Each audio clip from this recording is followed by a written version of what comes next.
இந்த செய்வனையெல்லாம் வந்து அஃபெக்ட் ஆகும் பொழுது நான் பூஜை பண்றேன், நான் ஒழுங்கா இருக்கேன், மடிசார் கட்டிண்டு எவ்ரி வெள்ளிக்கிழமை பூஜை பண்றேன், மடி ஆச்சாரத்தோட பூஜை பண்றேன், என்னை எப்படி அதை அஃபெக்ட் பண்ணும்? அதுக்கான ஒரு போர்ட்டல், டோர், விண்டோ எங்க இருக்கு?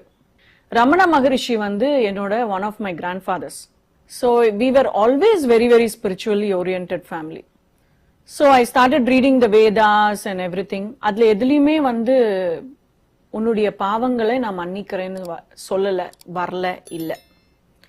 ஏன் பாவத்துக்கு போனேன் அப்படின்னா, இப்போ உங்ககிட்ட இம்யூன் சிஸ்டம் வீக்கா இருந்தா தான் COVID-19 அட்டாக் பண்ணும். சேம் கான்செப்ட் பாவ புண்ணியம். நீங்க பண்ற பாவங்கள் வந்து is going to attract all the negative energy. நான் உட்காந்து யோசிச்சு பார்த்தா எனக்கு ஒன்றும் நான் பாவம் பண்ண மாதிரி தெரியல. கண்டிப்பா அம்மா அப்பாவை படுத்திருப்பேன், தட்ஸ் கிவன். அதுக்காக வந்து பேய் பிசாசு வந்து படுத்துற அளவுக்கு வந்து ஐ டென்ட்